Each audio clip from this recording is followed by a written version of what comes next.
Eto pa, mga kababayan, may nagpapatulong. Baka daw pwede nyong tulungan. Eto, tingnan nyo ho kung sino, mga bossing.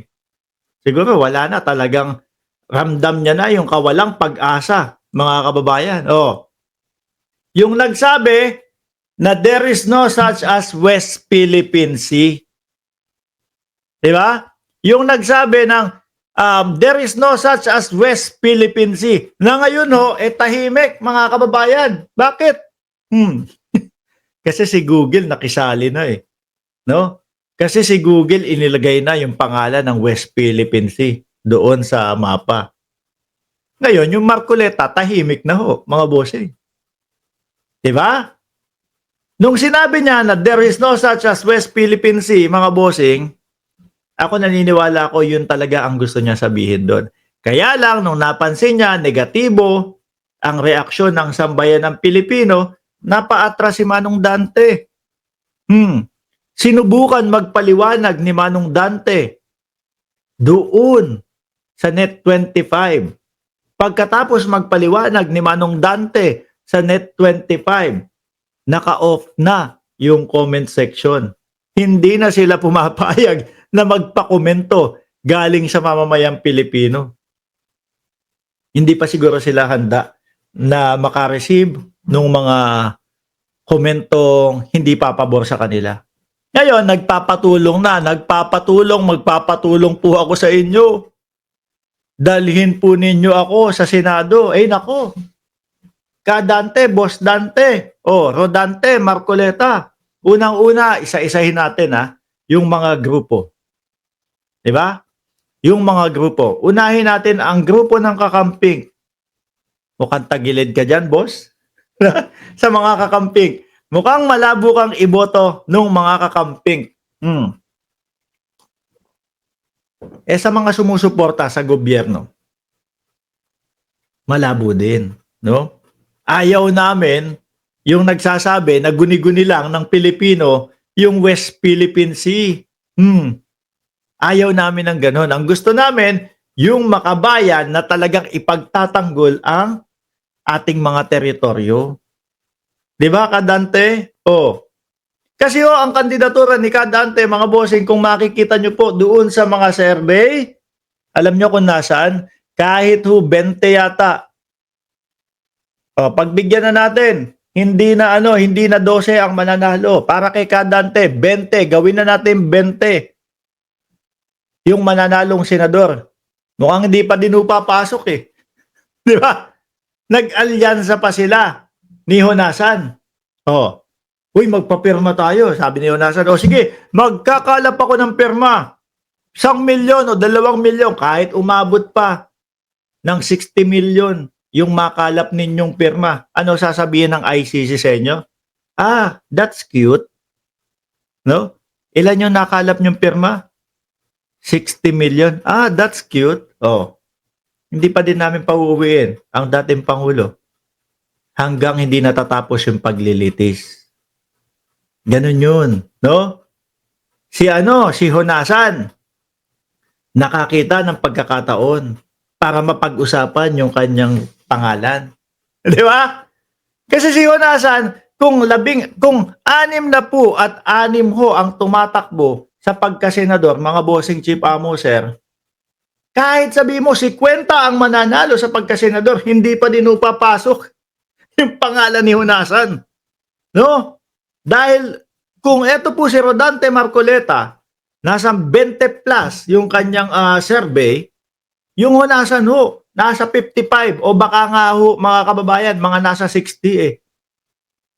Kaya syempre, ano ang mga gagawin niya mga yan? Kailangan mapag-usapan kami.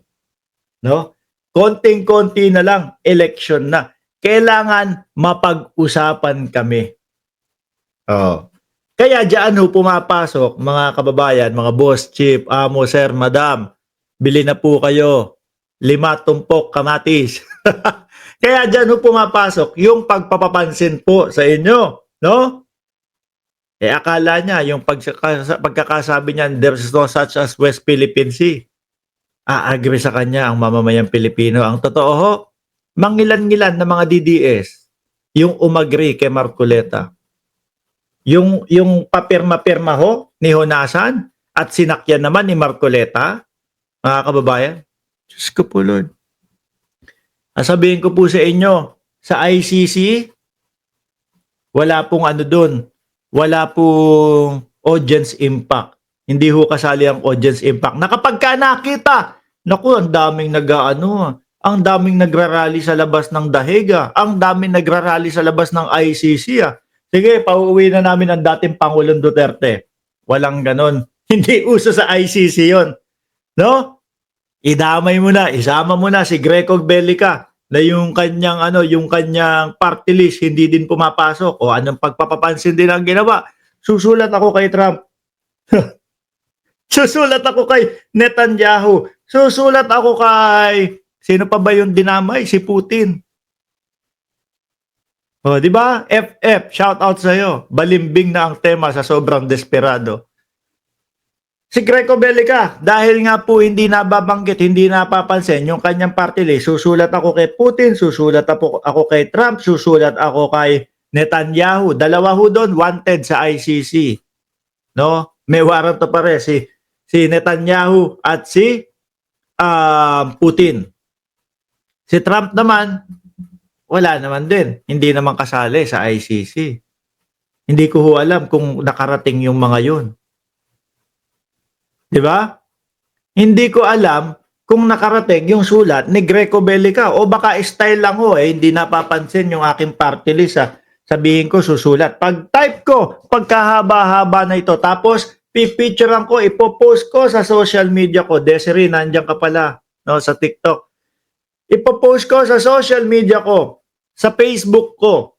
Makikita ng mga DDS, makikita ng mga ganito, ganyan na sumusuporta sa dating Pangulong Duterte at iboboto ako.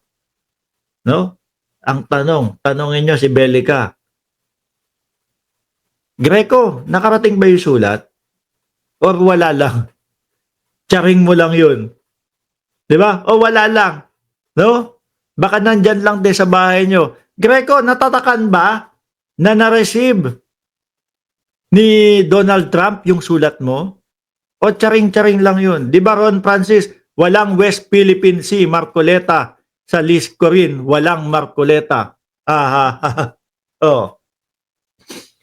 Di ba? Oh, si Marcoleta, kahit anong gawin na huyata nito, pagpapatulong, wala eh. Ako dati, humahanga ako dito sa taon to, kaya lang nawala din ho ang amor ko dito, mga kababayan. Lalong-lalo na pag naririnig mo yung mga sinasabi niya, there is no such as West Philippine Sea. Tapos kinabukasan, nung nakita niyang negatibo, yung taong bayan, sabay kambyo. Hindi, pangalan lang naman yung ibig ko sabihin. No? Hindi nakatala yung pangalan na West Philippine Sea. Pero naniniwala ako sa atin yung West Philippine Sea. Ganun yung banat ni Rodante Marcoleta. Pero ho, mga kababayan, kung atin talaga yon, atin nga, di ba? Dapat di ba tayo ang unang magpangalan? Tayo ang unang maglagay kung ano ang pangalan. Dahil kapag tayo nakipag-usap sa mga banyaga at sinabi natin sa amin niyang South China Sea, baka kutusan tayo ng mga kausap natin. Di ba? Ano ulit? Ano sabi mo? Ano yung sa inyo? Yung South China Sea sa amin. Pangalan pa lang eh. Sa China na eh. Tapos sasabihin mo sa inyo. Kaya, mas tama na yung tayo pa lang sa loob ng Pilipinas, nakatindig na tayo na itong karagatan na ito, ang pangalan, West Philippine Sea. O yung pagkakatala, no, ng Google Map sa West Philippine Sea. Karagdagang punto sa atin yan. Pag ipinatala yan, tingnan nyo po, pati Google, ang tawag nila is West Philippine Sea. Oo nga, approve. Mas madali. Diba? Mas madali ho, mga kababayan. Ngayon, magpapatulong daw sa inyo si Rodante Marcoleta kasi hindi ako boboto ng isang Rodante Marcoleta. Wala akong iboboto na PDP, ni isa. Ni isa ho. Dahil bakit? Ang nakikita ko na gagawin yan at ang mga naririnig ko paulit-ulit ho sa kanila, mga kababayan. Wala lang, paulit-ulit lang na lalabas, uuwi ang dating Pangulong Duterte. Yung Binoy nga eh. Yung Binoy, mga bossing, anak ng tinapa. Idagdag na natin si Binoy sa topic na to. Sabi kay General Torre, boss, kung sinabi lang nung boss ko, kung sinabi lang ni dating Pangulong Duterte, i-contempt ka, i-contempt kita. Akala niya, kinaganda ng performance niya yung pagkakasabi niyang i-contempt si General Torre. Kung sinabi lang daw po nung boss niya, na ang boss niyang pinagmamalaki si dating Pangulong Duterte, kaso wala lang daw po. Napatanong ako, ano ibig mo sabihin? Senador ang dating Pangulong Duterte? Na kahit wala namang ka-contempt doon sa tao, iko-contempt mo basta sinabi ni Duterte? Di aso ka lang. Di ba? Tsaka ang dami laging sablay. Nung Robin Padilla, babasahan ka ng pagkahaba-habang libro English. No? Babasahin. Binasa sa harap ni Coco Pimentel. Ang haba ng English. Binabasa, ganito, ganyan, ganyan, English Pagkatapos basahin, sabi ni Coco Pimentel, ang ganda po ng sinabi nyo, ang haba po. Pero, wala pong kaugnayan yan doon sa pinag-uusapan natin dito. Nakita mo? Isa pa, Robin Padilla. Di ba may gusto siyang maging bill? May ipinapasa siyang bill? Anti-dynasty. Robin Padilla pa din kasama ni Marcoleta. May gusto siyang maging bill, anti-dynasty bill, mga kababayan. Nung narinig kay Inday Sara Duterte, 3 Duterte po ang tatakbo sa Senado. Biruin mo, ikaw gusto mong maipasa yung anti-dynasty. Nung narinig mo, 3 Duterte sa Senado ang tatakbo. Ay, okay po, maganda po yan. Okay po, maganda po yan. No? Kasi marami na tayong magiging kakampi sa Senado. Ganyan po. No? Yang mga nasa PDP laban. Minsan napapaisip ako kay Robin Padilla, ano kaya yung mga pinapasa o yung gustong mga ipasang bill nito? Siya kaya yung sumusulat o pinapasulat lang? Kasi kinakalaban na pati sarili niya mga kababayan eh. Kinakalaban pati sarili niya. 'Di ba? Rodante, alisin ka na namin. No?